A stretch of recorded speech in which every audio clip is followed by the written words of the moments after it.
Crome Yellow by Aldous Huxley. Chapter 1.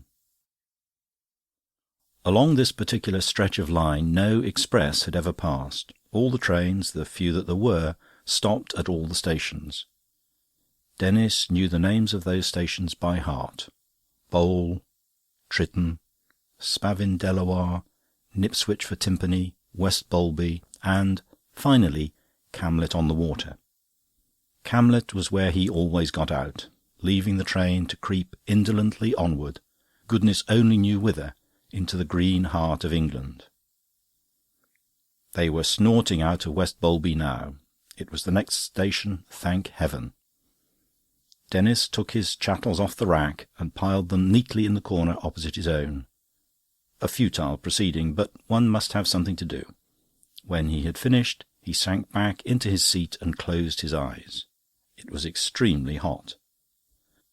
Oh, this journey! It was 2 hours cut clean out of his life. 2 hours in which he might have done so much. Written the perfect poem, for example, or read the one illuminating book. Instead of which, his gorge rose at the smell of the dusty cushions against which he was leaning. 2 hours, 120 minutes. Anything might be done in that time. Anything, nothing. Oh, he had had hundreds of hours, and what had he done with them? Wasted them. Spilt the precious minutes as though his reservoir were inexhaustible. Denis groaned in the spirit, condemned himself utterly with all his works. What right had he to sit in the sunshine, to occupy corner seats in third-class carriages, to be alive? None, none, none. Misery and a nameless nostalgic distress possessed him. He was 23, and oh, so agonisingly conscious of the fact. The train came bumpingly to a halt. Here was Camlet at last. Denis jumped up, crammed his hat over his eyes, deranged his pile of baggage, leaned out of the window and shouted for a porter, seized a bag in either hand, and had to put them down again in order to open the door. When at last he had safely bundled himself and his baggage onto the platform, he ran up the train toward the van. A bicycle, he said breathlessly to the guard. He felt himself a man of action. The guard paid no attention, but continued methodically to hand out, one by one, the packages labelled to Camlet. A bicycle, Denis repeated. A green machine, cross-framed, name of Stone, Stone. "All in good time, sir," said the guard soothingly. He was a large, stately man with a naval beard. One pictured him at home, drinking tea, surrounded by a numerous family. It was in that tone that he must have spoken to his children when they were tiresome. "All in good time, sir." Denis's man of action collapsed, punctured. He left his luggage to be called for later and pushed off on his bicycle. He always took his bicycle when he went into the country. It was part of the theory of exercise. One day one would get up at 6 o'clock and pedal away to Kenilworth or Stratford-on-Avon, anywhere, and within a radius of 20 miles there were always Norman churches and Tudor mansions to be seen in the course of an afternoon's excursion.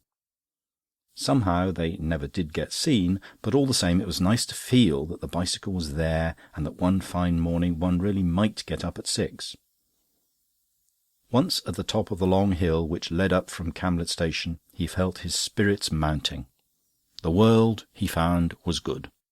The far-away blue hills, the harvests whitening on the slopes of the ridge along which his road led him, the treeless skylines that changed as he moved, yes, they were all good. He was overcome by the beauty of those deeply embayed combes scooped in the flanks of the ridge beneath him. Curves, curves. He repeated the word slowly, trying as he did to find some term in which to give expression to his appreciation. Curves. No, that was inadequate. He made a gesture with his hand as though to scoop the achieved expression out of the air, and almost fell off his bicycle. What was the word to describe the curves of those little valleys? They were as fine as the lines of a human body. They were informed with the subtlety of art. Galbe. That was a good word, but it was French. Le galbe est vase de ses anches. Had one ever read a French novel in which that phrase didn't occur? Some day he would compile a dictionary for the use of novelists. Galbe, gonfle, goulu, parfum, pau, pervers, potel, pudeur, vertu, volupte. But he really must find that word. Curves. Those little valleys had the lines of a cup moulded round a woman's breast. They seemed the dinted imprints of some huge divine body that had rested on these hills. Cumbrous locutions, these, but through them he seemed to be getting nearer to what he wanted.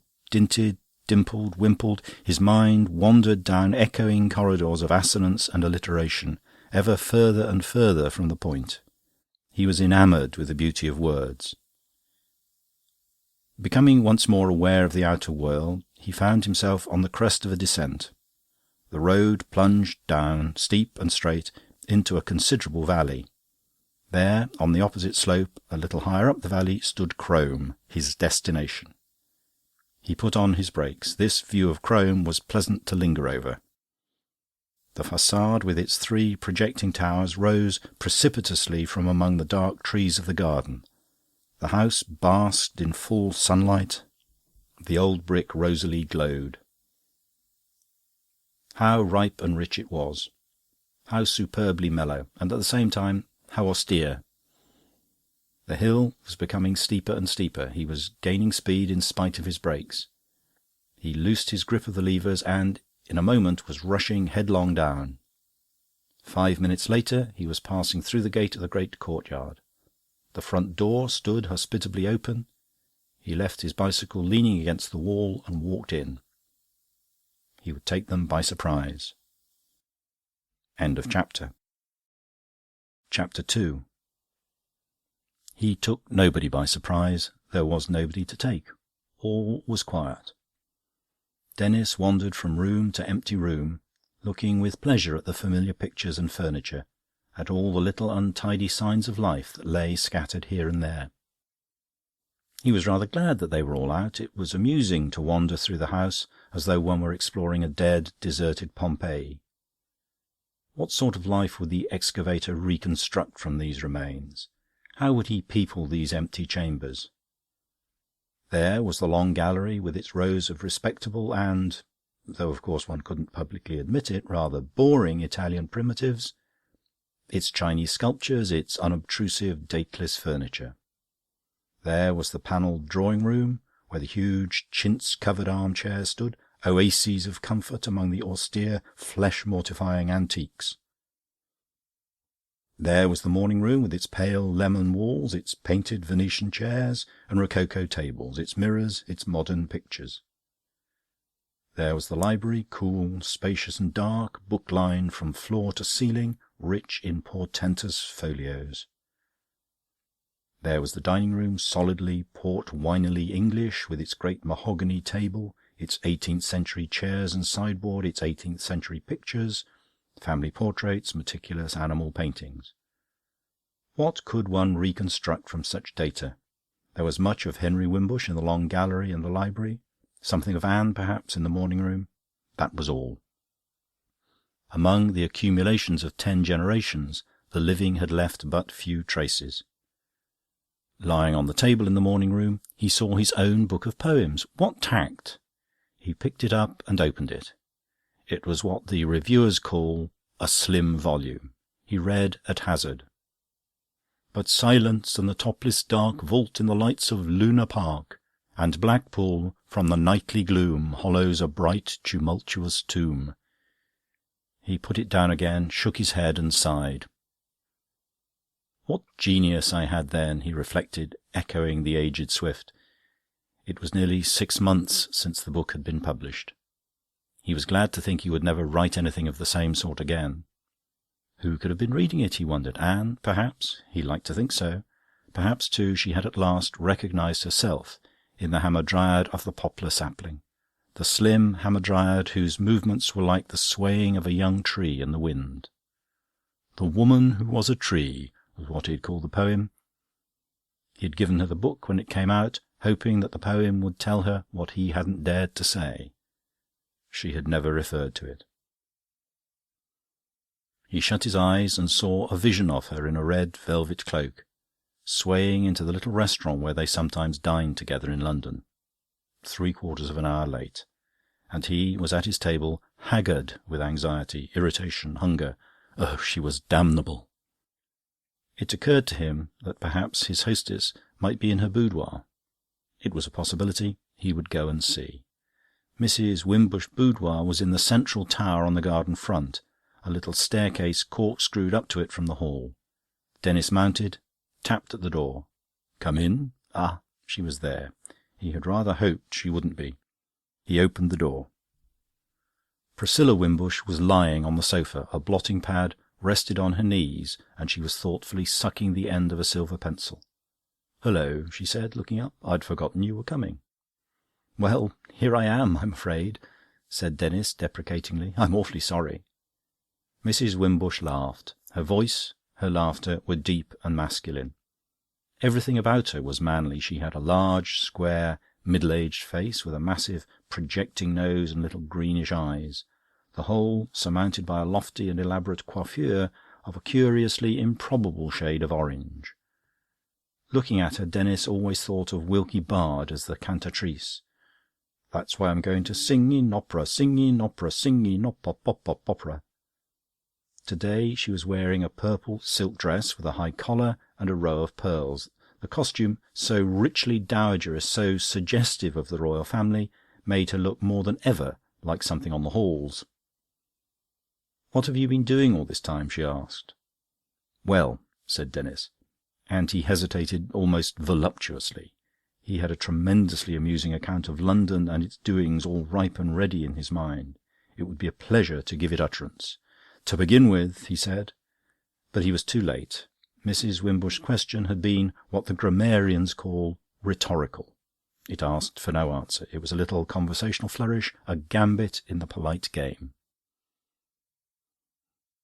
"You find me busy at my horoscopes," she said, without even being aware that she had interrupted him. A little pained, Denis decided to reserve his story for more receptive ears.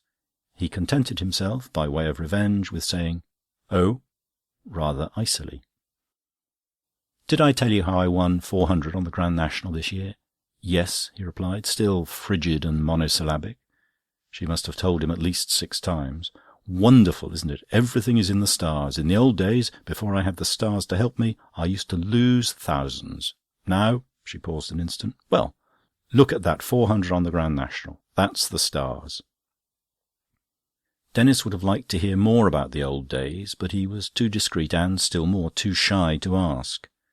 There had been something of a bust-up, that was all he knew. Old Priscilla, not so old then, of course, and sprightlier, had lost a great deal of money, dropped it in handfuls and hatfuls on every racecourse in the country.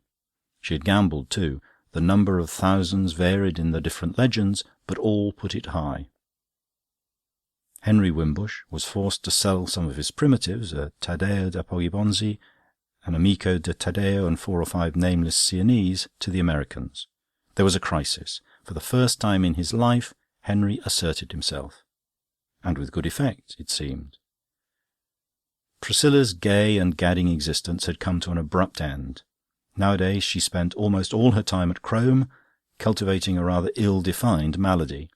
For consolation she dallied with New Thought and the occult.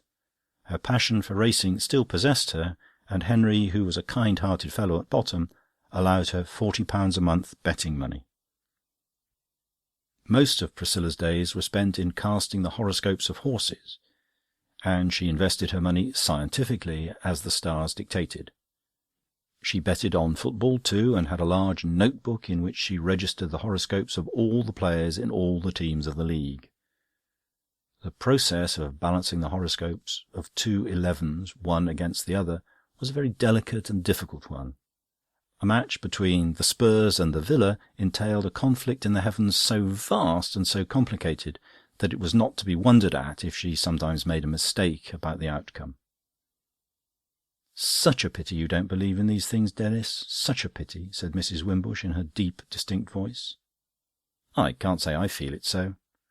"Ah, that's because you don't know what it's like to have faith. You've no idea how amusing and exciting life becomes when you do believe. All that happens means something. Nothing you do is ever insignificant. It makes life so jolly, you know. Here am I at Crome, dull as ditchwater, you'd think. But no, I don't find it so. I don't regret the old days a bit. I have the stars." She picked up the sheet of paper that was lying on the blotting-pad. Inman's horoscope, she explained. I thought I'd like to have a little fling on the billiards championships this autumn. I have the infinite to keep in tune with. She waved her hand. And then there's the next world and all the spirits and one's aura and Mrs. Eddy saying you're not ill and the Christian mysteries and Mrs. Besant. It's all splendid. One's never dull for a moment. I can't think how I used to get on before, in the old days. Pleasure, running about, that's all it was. Just running about. Lunch, tea, dinner, theatre, supper every day. It was fun, of course, while it lasted, but there wasn't much left of it afterwards. There's rather a good thing about that in Barbecue Smith's new book. Where is it? She sat up and reached for a book that was lying on the little table by the head of the sofa. "Do you know him, by the way?" she asked. "Who?" "Mr. Barbecue Smith." Denis knew of him vaguely. Barbecue Smith was a name in the Sunday papers. He wrote about the conduct of life. He might even be the author of What a Young Girl Ought to Know. "No, not personally," he said. "I've invited him for next weekend." She turned over the pages of the book. "Here's the passage I was thinking of. I marked it. I always mark things I like." Holding the book almost at arm's length, for she was somewhat long-sighted, and making suitable gestures with her free hand, she began to read slowly, dramatically. "What are £1,000 fur coats? What are 250,000 incomes?" She looked up from the page with a histrionic movement of the head. Her orange coiffure nodded portentously. Denis looked at it, fascinated. Was it the real thing and henna, he wondered, or was it one of those complete transformations one sees in the advertisements? What are thrones and sceptres? The orange transformation, yes, it must be a transformation, bobbed up again. What are the gaieties of the rich, the splendours of the powerful? What is the pride of the great? What are the gaudy pleasures of high society? The voice, which had risen in tone, questioningly from sentence to sentence, dropped suddenly and boomed reply. They are nothing. Vanity, fluff, dandelion seed in the wind, thin vapours of fever. The things that matter happen in the heart. Seen things are sweet, but those unseen are 1,000 times more significant. It is the unseen that counts in life. Mrs. Wimbush lowered the book. "Beautiful, isn't it?" she said. Denis preferred not to hazard an opinion, but uttered a non-committal "Ah, it's a fine book, this, a beautiful book," said Priscilla, as she let the pages flick back one by one from under her thumb. "And here's the passage about the lotus pool. He compares the soul to a lotus pool, you know." She held up the book again and read, "A friend of mine has a lotus pool in his garden. It lies in a little dell embowered with wild roses and eglantine, among which the nightingale pours forth its amorous descant all the summer long. Within the pool the lotuses blossom, and the birds of the air come to drink and bathe themselves in its crystal waters." "Ah, that reminds me," Priscilla exclaimed, shutting the book with a clap and uttering her big profound laugh. "That reminds me of the things that have been going on in our bathing pool since you were here last. We gave the village people leave to come and bathe here in the evenings. You've no idea of the things that happened." She leaned forward, speaking in a confidential whisper. Every now and then she uttered a deep gurgle of laughter. "Mixed bathing. Saw them out of my window. Sent for a pair of field glasses to make sure. No doubt of it." The laughter broke out again. Denis laughed too. Barbecue Smith was tossed on the floor. "It's time we went to see if tea's ready," said Priscilla. She hoisted herself up from the sofa and went swishing off across the room, striding beneath the trailing silk. Denis followed her, faintly humming to himself, "That's why I'm going to sing in opera, sing in opera, sing in opera." And then the little twiddly bit of accompaniment at the end, rah-rah. End of chapter. Chapter 3. The terrace in front of the house was a long, narrow strip of turf, bounded along its outer edge by a graceful stone balustrade. 2 little summer houses of brick stood at either end. Below the house the ground sloped very steeply away, and the terrace was a remarkably high one. From the balusters to the sloping lawn beneath was a drop of 30 feet, Seen from below, the high, unbroken terrace wall, built like the house itself of brick, had the almost menacing aspect of a fortification, a castle bastion from whose parapet one looked out across airy depths to distances level with the eye. Below, in the foreground, hedged in by solid masses of sculptured yew trees, lay the stone-brimmed swimming pool.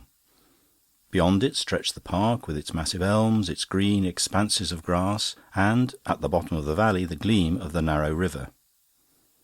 On the farther side of the stream the land rose again in a long slope, chequered with cultivation. Looking up the valley to the right, one saw a line of blue, far-off hills.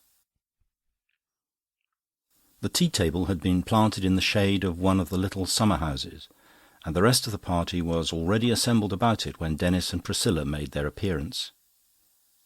Henry Wimbush had begun to pour the tea. He was one of those angeless, unchanging men on the farther side of 50, who might be 30, who might be anything. Denis had known him almost as long as he could remember.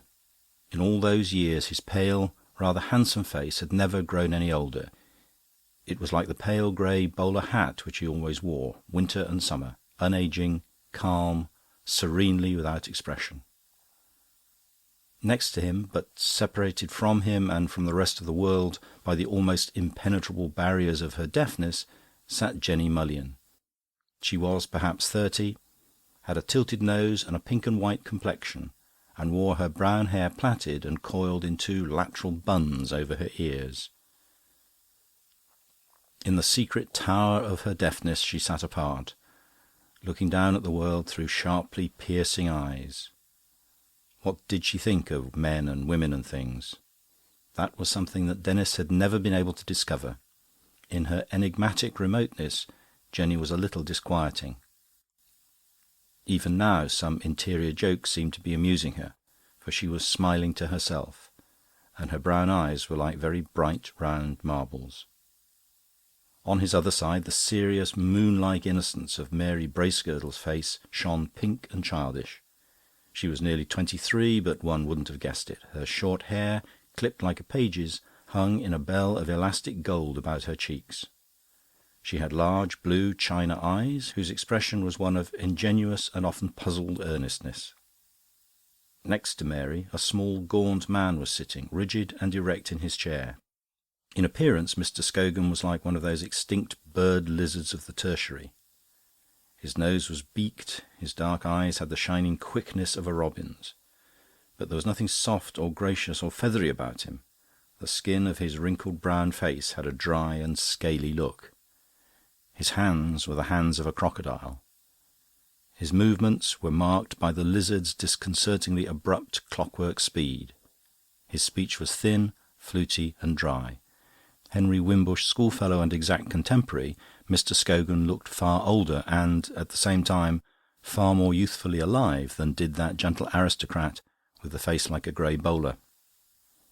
Mr. Scogan might look like an extinct saurian, but Gombauld was altogether and essentially human. In the old-fashioned natural histories of the 30s, he might have figured in a steel engraving as a type of Homo sapiens, an honour which at that time commonly fell to Lord Byron. Indeed, with more hair and less collar, Gombauld would have been completely Byronic. More than Byronic, even, for Gombauld was of Provençal descent, a black-haired young corsair of 30, with flashing teeth and luminous large eyes.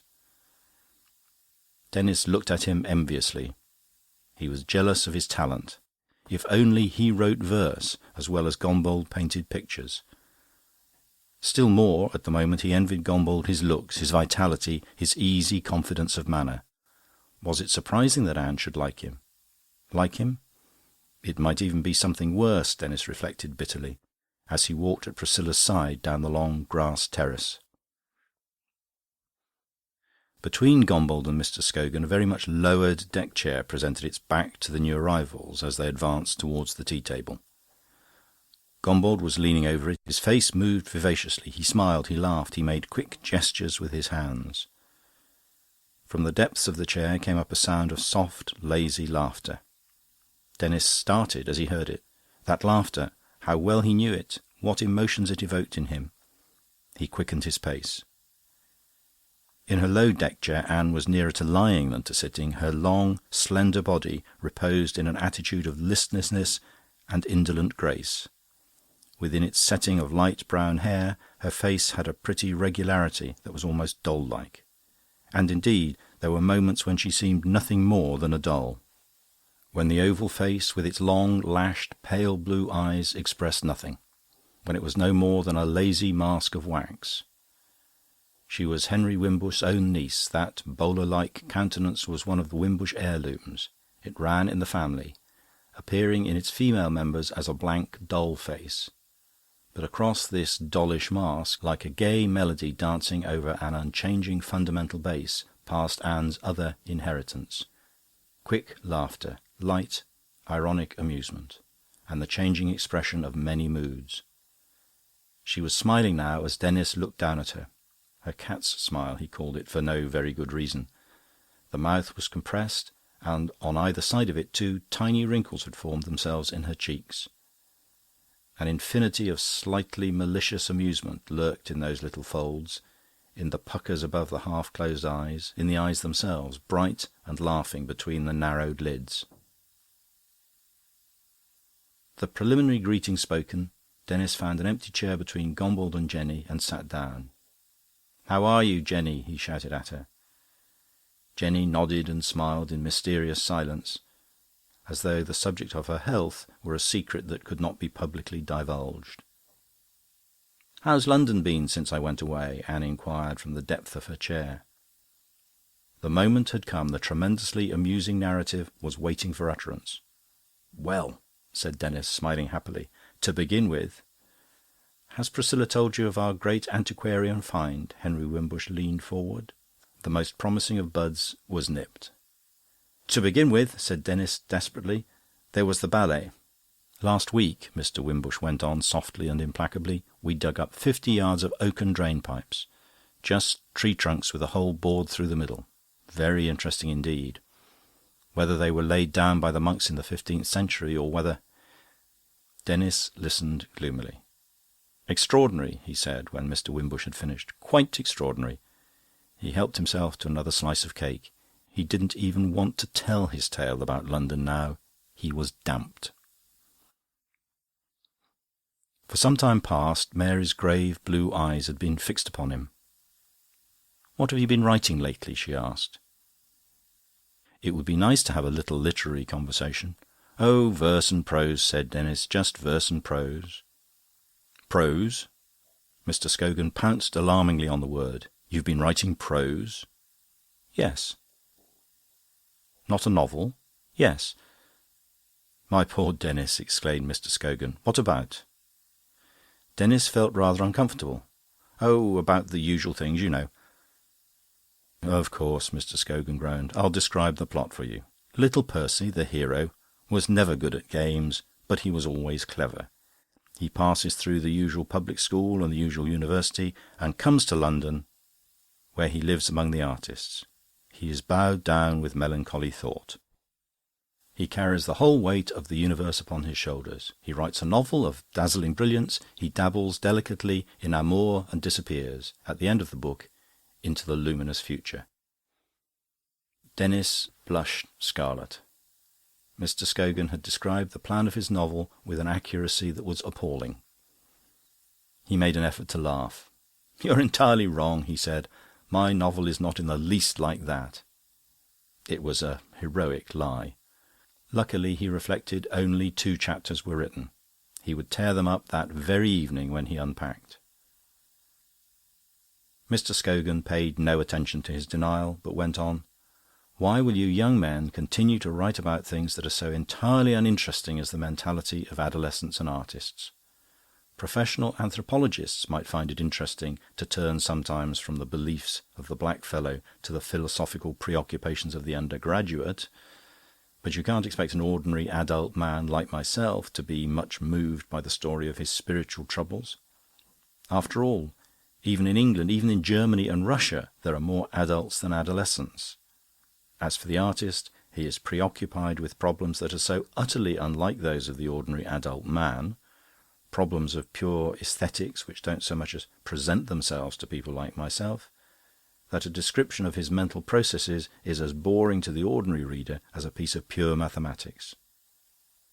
A serious book about artists regarded as artists is unreadable, and a book about artists regarded as lovers, husbands, dipsomaniacs, heroes and the like is really not worth writing again. Jean-Christophe is the stock artist of literature, just as Professor Radium of Comic Cuts is its stock man of science.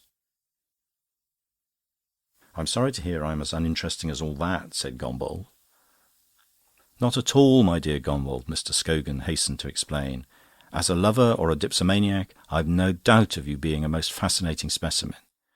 But as a combiner of forms, you must honestly admit it, you're a bore." "I entirely disagree with you," exclaimed Mary.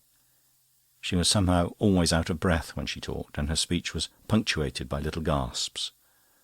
"I've known a great many artists, and I've always found their mentality very interesting, especially in Paris.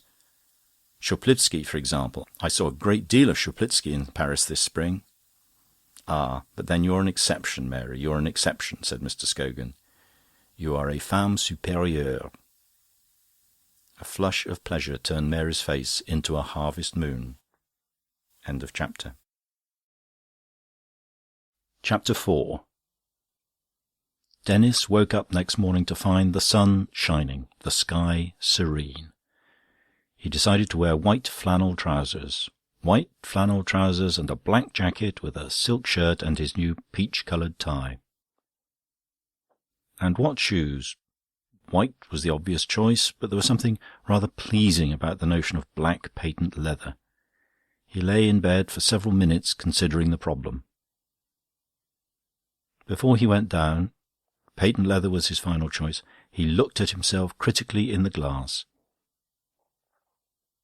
His hair might have been more golden, he reflected. As it was, its yellowness had the hint of a greenish tinge in it.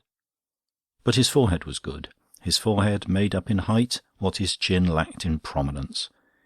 His nose might have been longer, but it would pass. His eyes might have been blue and not green. But his coat was very well cut and, discreetly padded, made him seem robuster than he actually was. His legs, in their white casing, were long and elegant.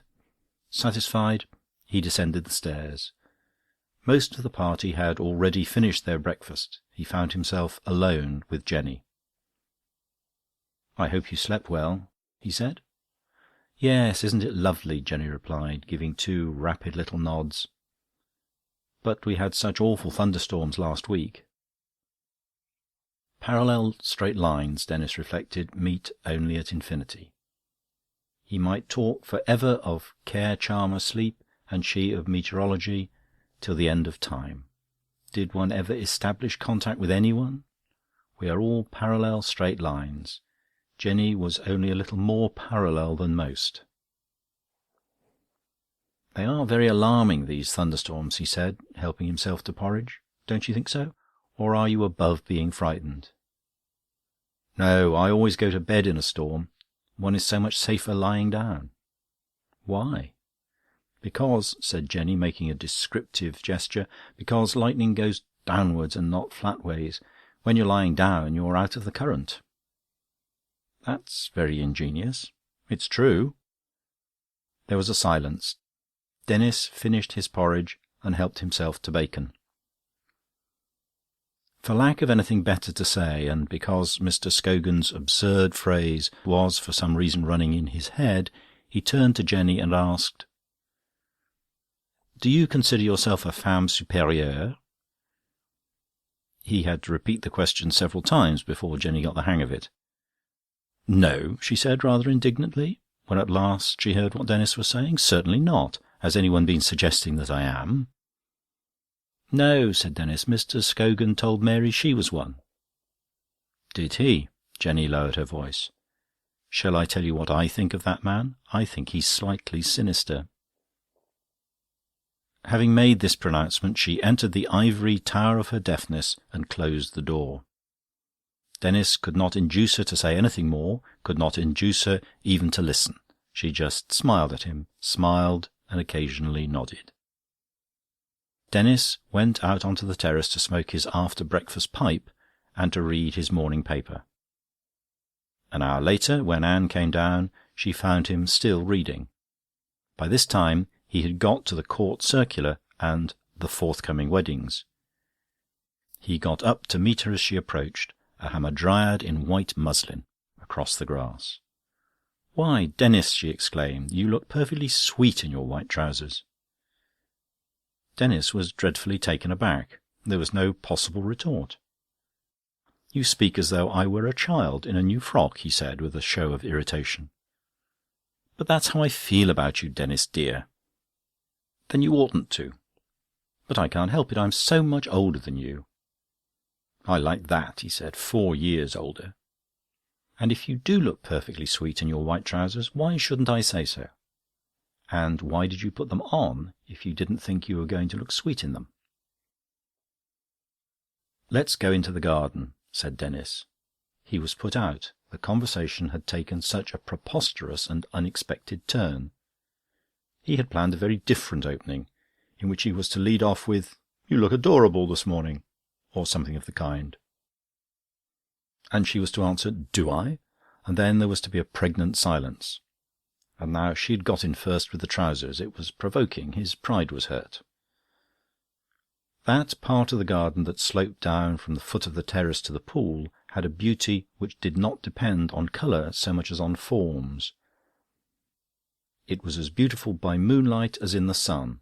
The silver of water, the dark shapes of yew and ilex trees remained, at all hours and seasons, the dominant features of the scene. It was a landscape in black and white. For colour there was the flower garden. It lay to one side of the pool, separated from it by a huge Babylonian wall of yews. You passed through a tunnel in the hedge, you opened a wicket in a wall, and you found yourself, startlingly and suddenly, in the world of colour. The July borders blazed and flared under the sun. Within its high brick walls the garden was like a great tank of warmth and perfume and colour. Denis held open the little iron gate for his companion. "It's like passing from a cloister into an oriental palace," he said, and took a deep breath of the warm, flower-scented air. "In fragrant volleys they let fly..." How does it go? "Well shot, ye firemen, oh how sweet And round your equal fires do meet, Whose shrill report no ear can tell, But echoes to the eye and smell." "You have a bad habit of quoting," said Anne. "As I never know the context or author, I find it humiliating." Denis apologised. "It's the fault of one's education. Things somehow seem more real and vivid when one can apply somebody else's ready-made phrase about them. And then there are lots of lovely names and words, monophysite, iamblichus, pomponazzi. You bring them out triumphantly and feel you've clinched the argument with the mere magical sound of them. That's what comes of the higher education." "You may regret your education," said Anne. "I'm ashamed of my lack of it. Look at those sunflowers. Aren't they magnificent? Dark faces and golden crowns. They're the kings of Ethiopia. And I like the way the tits cling to the flowers and pick out the seeds, while the other loutish birds, grubbing dirtily for their food, look up in envy from the ground." "Do they look up in envy?" "That's the literary touch, I'm afraid. Education again. It always comes back to that." He was silent. Anne had sat down on a bench that stood in the shade of an old apple tree. "I'm listening," she said. He did not sit down, but walked backwards and forwards in front of the bench, gesticulating a little as he talked. "Books," he said, "books. One reads so many, and one sees so few people and so little of the world. Great thick books about the universe and the mind and ethics. You've no idea how many there are. I must have read 20 or 30 tons of them in the last 5 years, 20 tons of ratiocination. Weighted with that, one's pushed out into the world." He went on walking up and down. His voice rose, fell, was silent a moment, and then talked on. He moved his hands, sometimes he waved his arms. Anne looked and listened quietly, as though she were at a lecture. He was a nice boy, and today he looked charming. Charming. "One entered the world," Denis pursued, "having ready-made ideas about everything. One had a philosophy and tried to make life fit into it. One should have lived first and then made one's philosophy to fit life. life, facts, things were horribly complicated. Ideas, even the most difficult of them, deceptively simple. In the world of ideas everything was clear. In life all was obscure, embroiled. Was it surprising that one was miserable, horribly unhappy? Denis came to a halt in front of the bench, and, as he asked this last question, he stretched out his arms and stood for an instant in an attitude of crucifixion, then let them fall again to his sides. My poor Denis! Anne was touched. He was really too pathetic as he stood there in front of her, in his white flannel trousers. But does one suffer about these things? It seems very extraordinary. "You're like Scogan," cried Denis bitterly. "You regard me as a specimen for an anthropologist. Well, I suppose I am."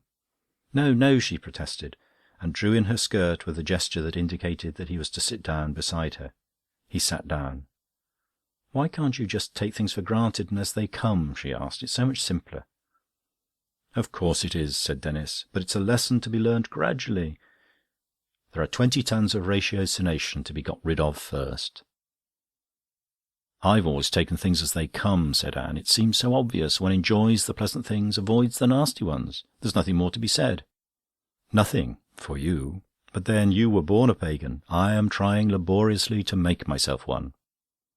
I can take nothing for granted. I can enjoy nothing as it comes along.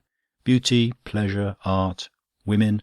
I have to invent an excuse, a justification for everything that's delightful. Otherwise I can't enjoy it with an easy conscience. I make up a little story about beauty and pretend that it has something to do with truth and goodness. I have to say that art is the process by which one reconstructs the divine reality out of chaos.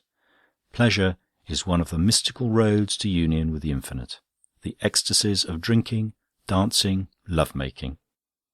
As for women, I am perpetually assuring myself that they're the broad highway to divinity. And to think that I'm only just beginning to see through the silliness of the whole thing. It's incredible to me that anyone should have escaped these horrors." "It's still more incredible to me," said Anne, "that anyone should have been a victim to them. I should like to see myself believing that men are the highway to divinity." The amused malice of her smile planted 2 little folds on either side of her mouth, and through their half-closed lids her eyes shone with laughter. "What you need, Denis, is a nice plump young wife, a fixed income, and a little congenial but regular work." "What I need is you." That was what he ought to have retorted. That was what he wanted passionately to say. He could not say it. His desire fought against his shyness.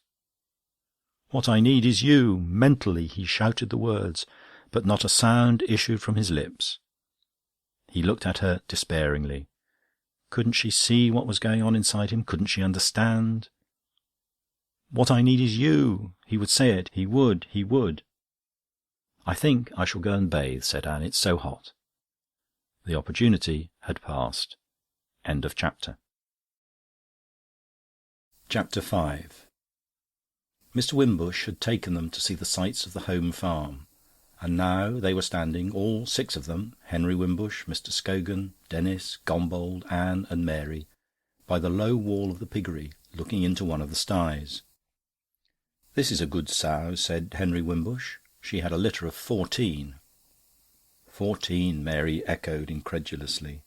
She turned astonished blue eyes towards Mr. Wimbush, then let them fall onto the seething mass of élan vital that fermented in the sty. An immense sow reposed on her side in the middle of the pen. Her round black belly, fringed with a double line of dugs, presented itself to the assault of an army of small brownish-black swine. With a frantic greed they tugged at their mother's flank. The old sow stirred, sometimes uneasily, or uttered a little grunt of pain. One small pig, the runt, the weakling of the litter, had been unable to secure a place at the banquet.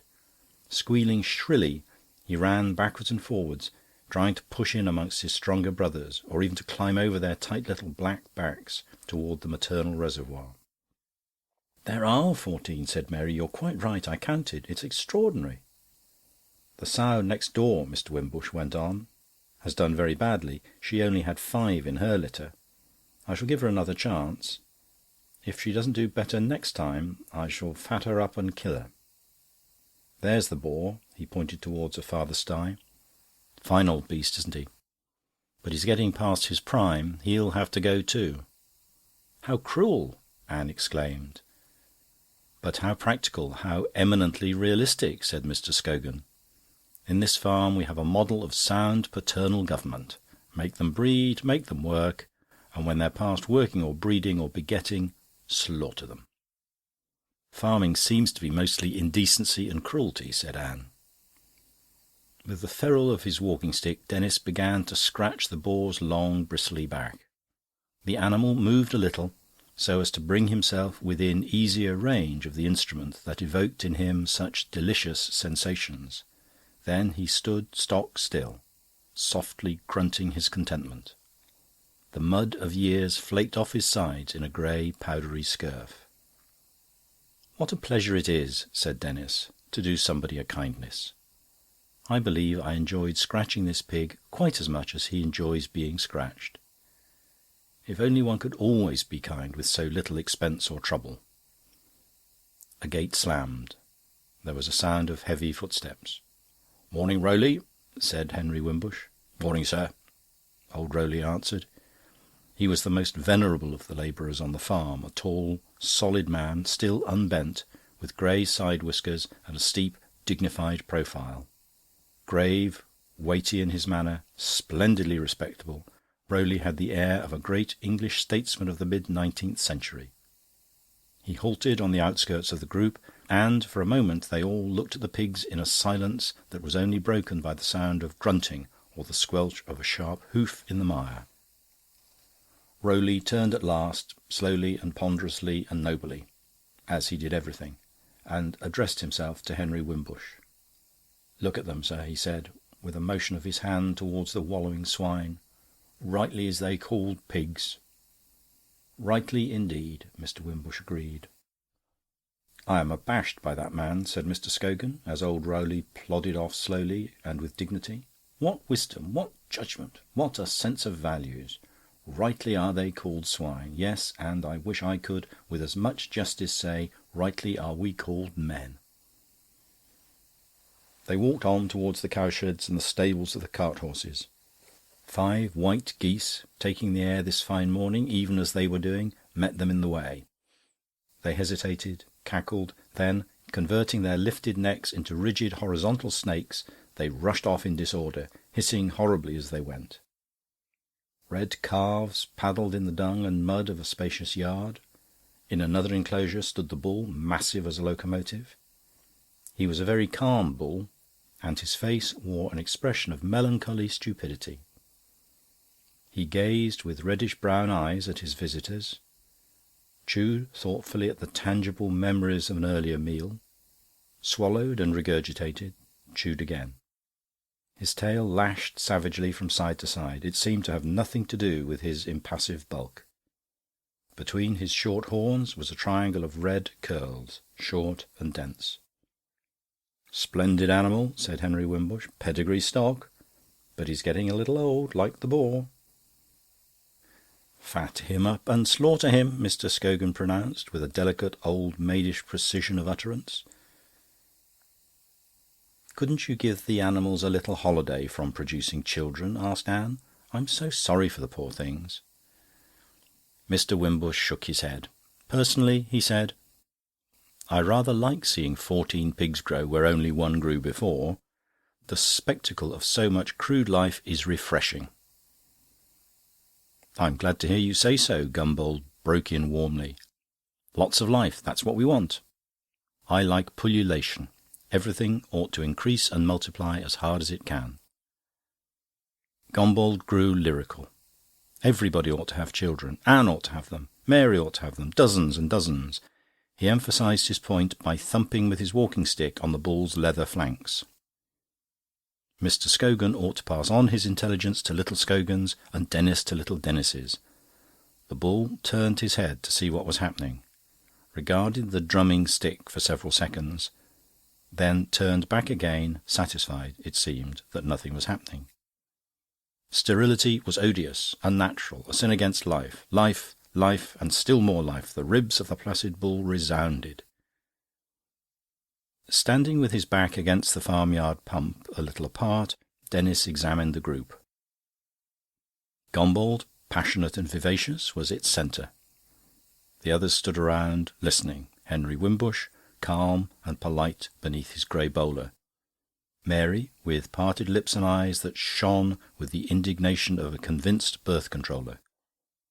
Anne looked on through half-shut eyes, smiling, and beside her stood Mr. Scogan, bolt upright in an attitude of metallic rigidity that contrasted strangely with that fluid grace of hers, which even in stillness suggested a soft movement.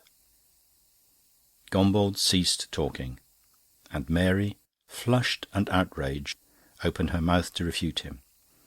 But she was too slow. Before she could utter a word, Mr. Scogan's fluty voice had pronounced the opening phrases of a discourse.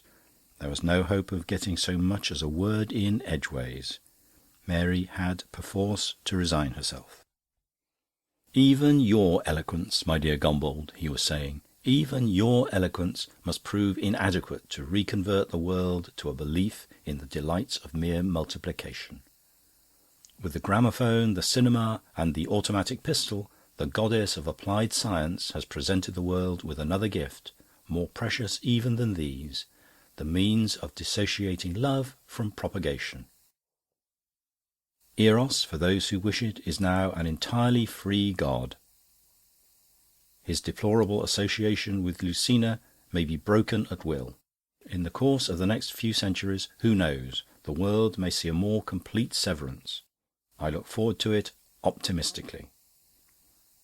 Where the great Erasmus Darwin and Miss Anna Seward, Swan of Lichfield, experimented, and, for all their scientific ardour, failed, our descendants will experiment and succeed. An impersonal generation will take the place of nature's hideous system. In vast state incubators, rows upon rows of gravid bottles will supply the world with the population it requires. The family system will disappear. Society, sapped at its very base, will have to find new foundations. And Eros, beautifully and irresponsibly free, will flit like a gay butterfly from flower to flower through a sunlit world." "It sounds lovely," said Anne. "The distant future always does." Mary's china-blue eyes, more serious and more astonished than ever, were fixed on Mr. Scogan. "Bottles," she said. "Do you really think so? Bottles?" End of chapter. Chapter 6. Mr. Barbecue Smith arrived in time for tea on Saturday afternoon. He was a short and corpulent man with a very large head and no neck. In his earlier middle age he had been distressed by this absence of neck, but was comforted by reading in Balzac's Louis Lambert that all the world's great men have been marked by the same peculiarity, and for a simple and obvious reason. Greatness is nothing more nor less than the harmonious functioning of the faculties of the head and heart. The shorter the neck, the more closely these two organs approach one another. Argal, it was convincing. Mr. Barbecue Smith belonged to the old school of journalists. He sported a leonine head, with a greyish-black mane of oddly unappetising hair brushed back from a broad but low forehead. And somehow he always seemed slightly, ever so slightly, soiled. In younger days he had gaily called himself a bohemian. He did so no longer. He was a teacher now, a kind of prophet. Some of his books of comfort and spiritual teaching were in their 120th thousand. Priscilla received him with every mark of esteem. He had never been to Crome before. She showed him around the house. Mr. Barbecue Smith was full of admiration. "So quaint, so old world," he kept repeating. He had a rich, rather unctuous voice. Priscilla praised his latest book. "Splendid, I thought it was," she said in her large, jolly way. "I'm happy to think you found it a comfort," said Mr. Barbecue Smith. "Oh, tremendously. And the bit about the lotus pool, I thought that so beautiful." "I knew you would like that. It came to me, you know, from without," He waved his hand to indicate the astral world. They went out into the garden for tea. Mr. Barbecue-Smith was duly introduced. "Mr. Stone is a writer too," said Priscilla as she introduced Denis. "Indeed?" Mr. Barbecue-Smith smiled benignly, and looking up at Denis with an expression of Olympian condescension. "And what sort of things do you write?" Denis was furious, and, to make matters worse, he felt himself blushing hotly. Had Priscilla no sense of proportion? She was putting them in the very same category, Barbecue-Smith and himself. They were both writers, they both used pen and ink. To Mr. Barbecue-Smith's question he answered, "Oh, nothing much, nothing," and looked away. "Mr. Stone is one of our younger poets." It was Anne's voice. He scowled at her, and she smiled back exasperatingly. "Excellent, excellent," said Mr. Barbecue-Smith, and he squeezed Denis' arm encouragingly. "The Bard's is a noble calling." As soon as tea was over, Mr. Barbecue-Smith excused himself. He had to do some writing before dinner. Priscilla quite understood. The prophet retired to his chamber. Mr. Barbecue-Smith came down to the drawing-room at 7:50.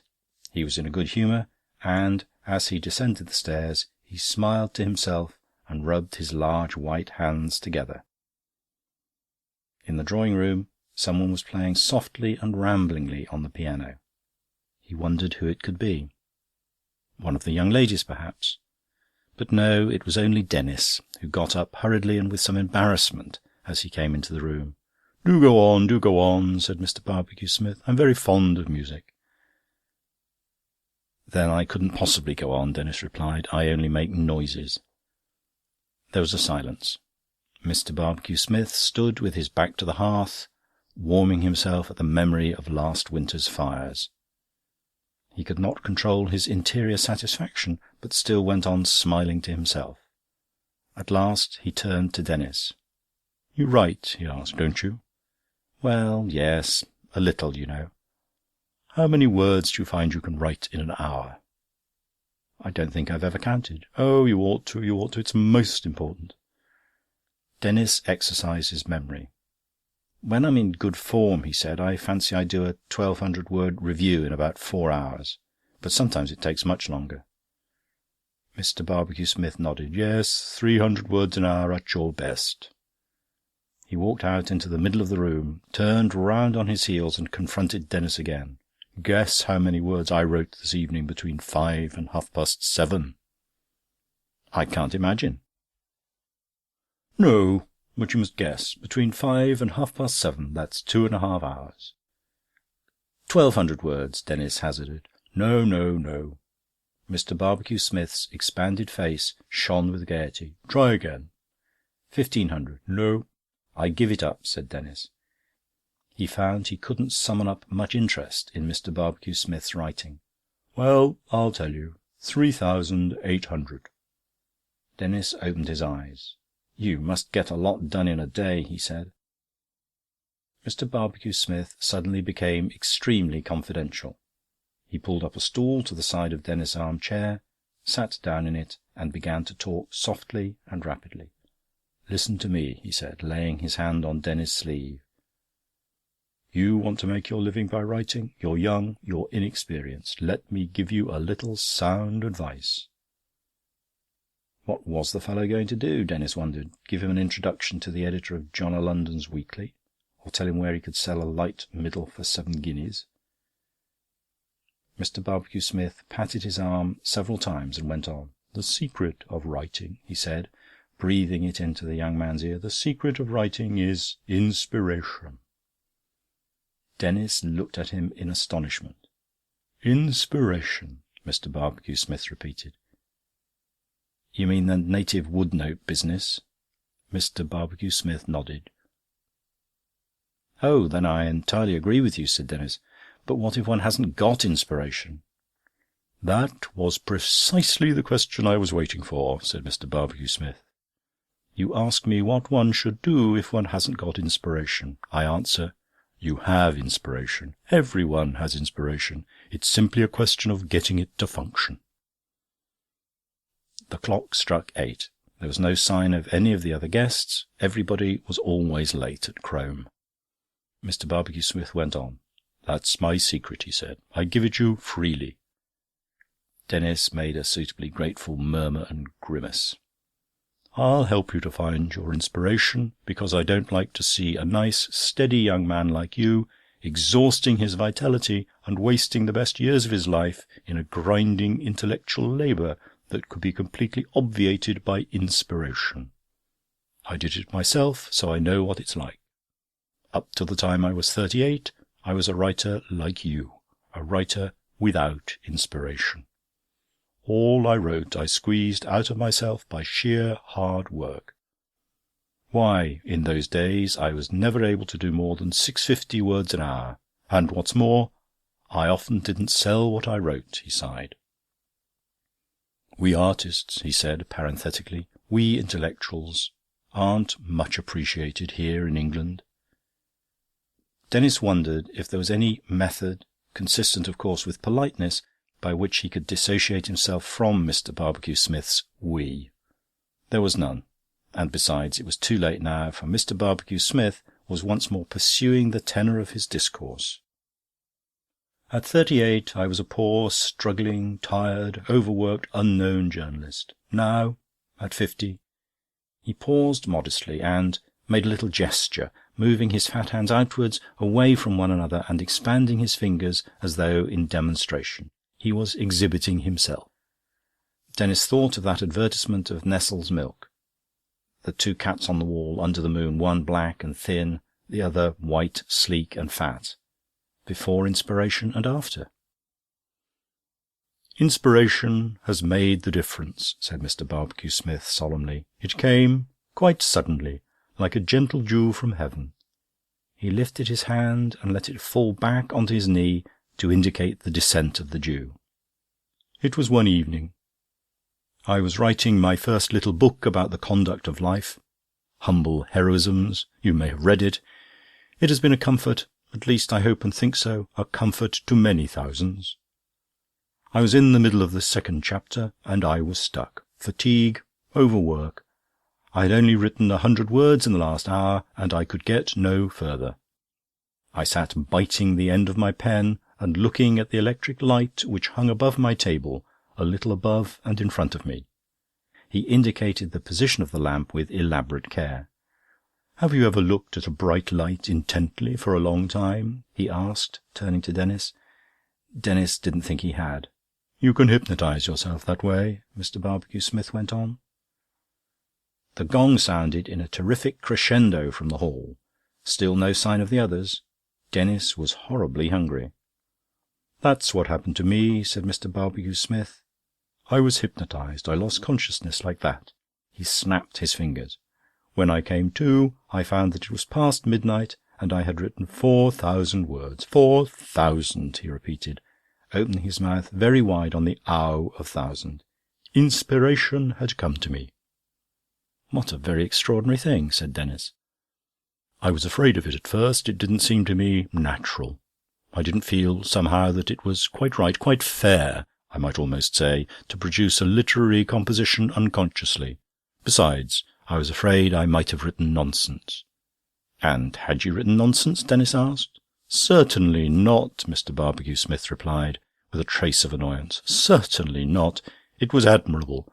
Just a few spelling mistakes and slips, such as there generally are in automatic writing. But the style, the thought, all the essentials were admirable. After that, inspiration came to me regularly. I wrote the whole of Humble Heroisms like that. It was a great success, and so has everything been that I have written since." He leaned forward and jabbed at Denis with his finger. "That's my secret," he said. "And that's how you could write too, if you tried, without effort, fluently, well." "But how?" asked Denis, trying not to show how deeply he had been insulted by that final "well." "By cultivating your inspiration, by getting into touch with your subconscious. Have you ever read my little book, Pipelines to the Infinite?" Denis had to confess that that was precisely one of the few, perhaps the only one, of Mr. Barbecue-Smith's works he had not read. Never mind," said Mr. Barbecue-Smith. It's just a little book about the connection of the subconscious with the infinite. Get into touch with the subconscious, and you're in touch with the universe. Inspiration, in fact. You follow me?" "Perfectly, perfectly," said Denis. "But don't you find that the universe sometimes sends you very irrelevant messages?" "I don't allow it to," Mr. Barbecue-Smith replied. "I canalise it, I bring it down through pipes to work the turbines of my conscious mind." "Like Niagara?" Denis suggested. Some of Mr. Barbecue-Smith's remarks sounded strangely like quotations. Quotations from his own works, no doubt. "Precisely, like Niagara. And this is how I do it." He leaned forward and, with a raised forefinger, marked his points as he made them, beating time, as it were, to his discourse. "Before I go off into my trance, I concentrate on the subject I wish to be inspired about. Let us say I am writing about the humble heroisms. For 10 minutes before I go into the trance, I think of nothing but orphans supporting their little brothers and sisters, of dull work well and patiently done, and I focus my mind on such great philosophical truths as the purification and uplifting of the soul by suffering, and the alchemical transformation of leaden evil into golden good." Denis again hung up his little festoon of quotation marks. "Then I pop off. 2 or 3 hours later I wake up again and find that inspiration has done its work. Thousands of words, comforting, uplifting words, lie before me. I type them out neatly on my machine, and they are ready for the printer." "It all sounds wonderfully simple," said Denis. "It is. All great and splendid and divine things of life are wonderfully simple." Quotation marks again. "When I have to do my aphorisms," Mr. Barbecue-Smith continued, "I prelude my trance by turning over the pages of any dictionary of quotations or Shakespeare calendar that comes to hand. That sets the key, so to speak. That ensures that the universe shall come flowing in, not in a continuous rush, but in aphorismic drops. Do you see the idea?" Denis nodded. Mr. Barbecue-Smith put his hand in his pocket and pulled out a notebook. "I did a few in the train to-day," he said, turning over the pages. "Just dropped off into a trance in the corner of my carriage. I find the train very conducive to good work. Here they are." He cleared his throat and read: "The mountain road may be steep, but the air is pure up there, and it is from the summit that one gets the view. The things that really matter happen in the heart." It was curious, Denis reflected, the way the infinite sometimes repeated itself. Seeing is believing, yes, but believing is also seeing. If I believe in God, I see God, even in the things that seem to be evil. Mr. Barbecue-Smith looked up from his notebook. "That last one," he said, "is particularly subtle and beautiful, don't you think? Without inspiration I could never have hit on that." He reread the apothegm with a slower and more solemn utterance. "Straight from the infinite," he commented reflectively, then addressed himself to the next aphorism. "The flame of a candle gives light, but it also burns." Puzzled wrinkles appeared on Mr. Barbecue-Smith's forehead. "I don't exactly know what that means," he said. "It's very gnomic. One could apply it, of course, to the higher education, illuminating but provoking the lower classes to discontent and revolution. Yes, I suppose that's what it is, but it's gnomic. It's gnomic." He rubbed his chin thoughtfully. The gong sounded again, clamorously. It seemed imploringly. Dinner was growing cold. It roused Mr. Barbecue-Smith from meditation. He turned to Denis. "You understand me now when I advise you to cultivate your inspiration.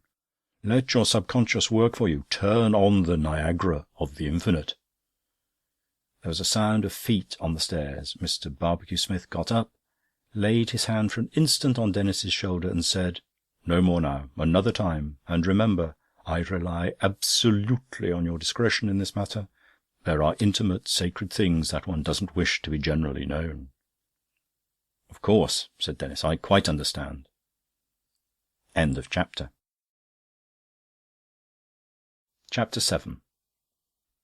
At Crome all the beds were ancient, hereditary pieces of furniture, huge beds like 4-masted ships with furled sails of shining coloured stuff, beds carved and inlaid, beds painted and gilded, beds of walnut and oak, of rare exotic woods.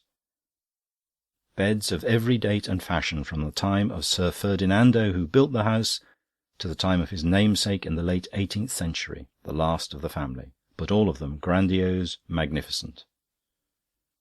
The finest of all was now Anne's bed. Sir Julius, son to Sir Ferdinando, had had it made in Venice against his wife's first lying in. Early Seicento Venice had expended all its extravagant art in the making of it. The body of the bed was like a great square sarcophagus. Clustering roses were carved in high relief on its wooden panels, and luscious putty wallowed among the roses. On the black groundwork of the panels the carved reliefs were gilded and burnished. The golden roses twined in spirals up the 4 pillar-like posts, and cherubs seated at the top of each column supported a wooden canopy fretted with the same carved flowers. Anne was reading in bed. 2 candles stood on the little table beside her. In their rich light on her face, her bare arm and shoulder took on warm hues and a sort of peach-like quality of surface. Here and there, in the canopy above her, carved golden petals shone brightly among profound shadows, and the soft light, falling on the sculptured panel of the bed, broke restlessly among the intricate roses, lingered in a broad caress on the blown cheeks, the dimpled bellies, the tight, absurd little posteriors of the sprawling putty. There was a discreet tap at the door. She looked up. "Come in, come in." A face, round and childish, within its sleek bell of golden hair, peered around the opening door.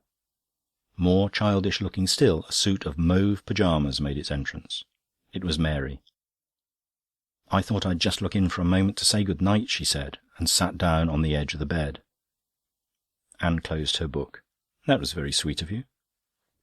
"What are you reading?" She looked at the book. "Rather second-rate, isn't it?" The tone in which Mary pronounced the word second-rate implied an almost infinite denigration. She was accustomed in London to associate only with first-rate people who liked first-rate things, and she knew that there were very, very few first-rate things in the world, and that those were mostly French. "Well, I'm afraid I like it," said Anne. There was nothing more to be said. The silence that followed was a rather uncomfortable one. Mary fiddled uneasily with the bottom button of her pyjama jacket. Leaning back on her mound of heaped-up pillows, Anne waited and wondered what was coming. "I'm so awfully afraid of repressions," said Mary at last, bursting suddenly and surprisingly into speech. She pronounced the words on the tail end of an expiring breath, and had to gasp for new air almost before the phrase was finished. "What's there to be depressed about?" "I said repressions, not depressions." "Oh, repressions, I see," said Anne. "But repressions of what?" Mary had to explain. "The natural instincts of sex," she began didactically. But Anne cut her short. Yes, perfectly, I understand. Repressions, old maids and all the rest. But what about them?" "That's just it," said Mary. "I'm afraid of them. It's always dangerous to repress one's instincts. I'm beginning to detect in myself symptoms like the ones you read of in the books. I constantly dream that I'm falling down wells, and sometimes I even dream that I'm climbing up ladders. It's most disquieting. The symptoms are only too clear." "Are they? One may become a nymphomaniac if one's not careful. You've no idea how serious these repressions are if you don't get rid of them in time." "It sounds too awful," said Anne, "but I don't see that I can do anything to help you." "I thought I'd just like to talk it over with you." "Why, of course, I'm only too happy, Mary darling." Mary coughed and drew a deep breath. "I presume," she began sententiously, "I presume we may take for granted that an intelligent young woman of 23, who has lived in civilised society in the 20th century, has no prejudices." "Well, I confess I still have a few." "But not about repressions." "No, not many about repressions, that's true. Or rather, about getting rid of repression." "Exactly." "So much for our fundamental postulate," said Mary. Solemnity was expressed in every feature of her round young face, radiated from her large blue eyes. "We come next to the desirability of possessing experience." I hope we are agreed that knowledge is desirable and that ignorance is undesirable."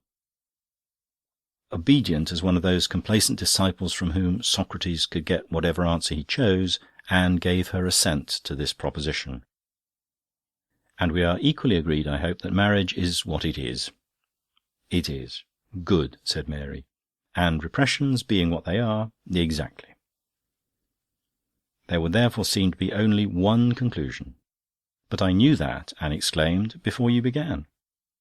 "Yes, but now it's been proved," said Mary. "One must do things logically. The question is now..." "But where does the question come in? You've reached your only possible conclusion, logically, which is more than I could have done. All that remains is to impart the information to someone you like, someone you really like rather a lot, someone you're in love with, if I may express myself so badly." "But that's just where the question comes in," Mary exclaimed. "I'm not in love with anybody." "Then, if I were you, I should wait till you are."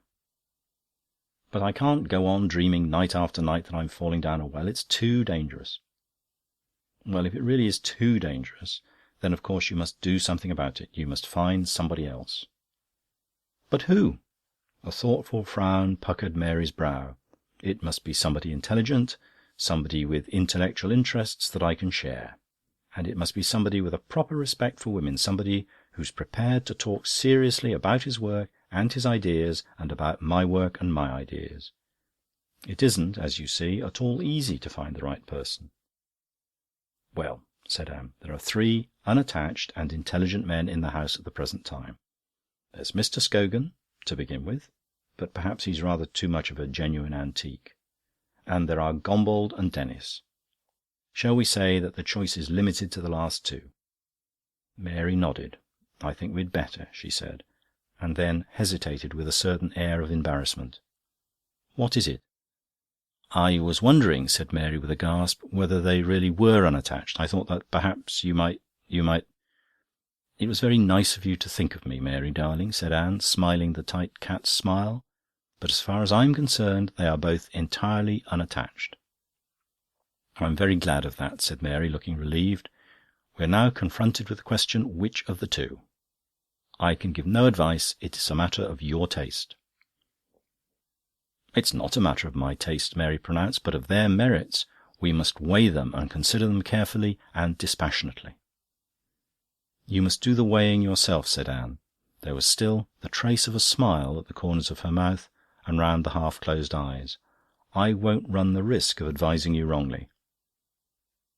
"Gombauld has more talent," Mary began, "but he is less civilised than Denis." Mary's pronunciation of civilised gave the word a special and additional significance. She uttered it meticulously, in the very front of her mouth, hissing delicately on the opening sibilant. So few people were civilised, and they, like the first-rate works of art, were mostly French.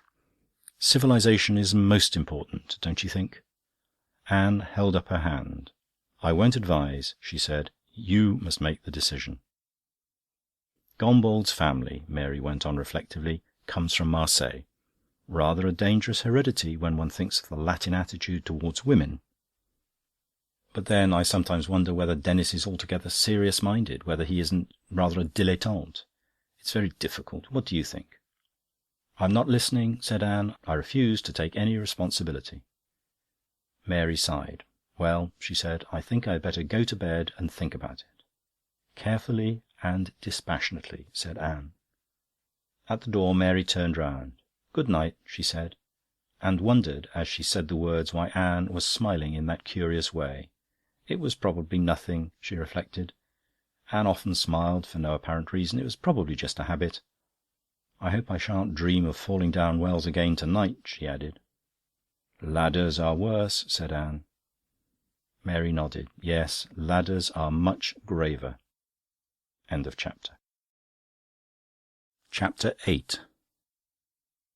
Breakfast on Sunday morning was an hour later than on weekdays, and Priscilla, who usually made no public appearance before luncheon, honoured it with her presence. Dressed in black silk, with a ruby cross as well as her customary ring of pearls round her neck, she presided. An enormous Sunday paper concealed all but the extreme pinnacle of her coiffure from the outer world. "I see Surrey has won," she said, with her mouth full, "by 4 wickets. The sun is in Leo, that would account for it." "Splendid game, cricket," remarked Mr. Barbecue-Smith heartily to no one in particular. "So thoroughly English." Jenny, who was sitting next to him, woke up suddenly with a start. "What?" she said. "What?" "So English," repeated Mr. Barbecue-Smith. Jenny looked at him, surprised. "English? Of course I am." He was beginning to explain when Mrs. Wimbush veiled her Sunday paper and appeared, a square, mauve-powdered face in the midst of orange splendours. "I see there's a new series of articles on the next world just beginning," she said to Mr. Barbecue-Smith. "This one's called Summerland and Gehenna." "Summerland," echoed Mr. Barbecue-Smith, closing his eyes. "Summerland, a beautiful name. Beautiful, beautiful." Mary had taken the seat next to Denis. After a night of careful consideration, she had decided on Denis. He might have less talent than Gombauld, he might be a little lacking in seriousness, but somehow he was safer. "Are you writing much poetry here in the country?" she asked, with a bright gravity. "None," said Denis curtly. "I haven't brought my typewriter." "But do you mean to say you can't write without a typewriter?" Denis shook his head. He hated talking at breakfast, and besides, he wanted to hear what Mr. Scogan was saying at the other end of the table. "My scheme for dealing with the Church," Mr. Scogan was saying, "is beautifully simple. At the present time the Anglican clergy wear their collars the wrong way round. I would compel them to wear not only their collars, but all their clothes turned back to front. Coat, waistcoat, trousers, boots, so that every clergyman should present to the world a smooth facade, unbroken by stud, button or lace. The enforcement of such a livery would act as a wholesome deterrent to those intending to enter the Church. At the same time, it would enormously enhance what Archbishop Laud so rightly insisted on, the beauty of holiness, in the few incorrigibles who could not be deterred. "In hell, it seems," said Priscilla, reading in her Sunday paper, "the children amuse themselves by flaying lambs alive." "Ah, but, dear lady, that's only a symbol," exclaimed Mr. Barbecue-Smith. "A material symbol of a spiritual truth. Lambs signify..." "Then there are military uniforms," Mr. Scogan went on. "When scarlet and pipe-clay were abandoned for khaki, there were some who trembled for the future of war. But then, finding how elegant the new tunic was, how closely it clipped the waist, how voluptuously, with the lateral bustles of the pockets, it exaggerated the hips, when they realised the brilliant potentialities of breeches and top-boots, they were reassured. Abolish these military elegances, standardise a uniform of sackcloth and mackintosh. You will very soon find that..." "Is anyone coming to church with me this morning?" asked Henry Wimbush. No one responded. He baited his bare invitation. "I read the lessons, you know, and there's Mr. Bodyham. His sermons are sometimes worth hearing." Thank you," said Barbecue-Smith. "I, for one, prefer to worship in the infinite church of nature. How does our Shakespeare put it? Sermons in books, stones in running brooks." He waved his arm in a fine gesture towards the window, and even as he did so he became vaguely, but none the less insistently, none the less uncomfortably aware that something had gone wrong with the quotation. Something... what could it be? Sermons, stones, books... End of chapter.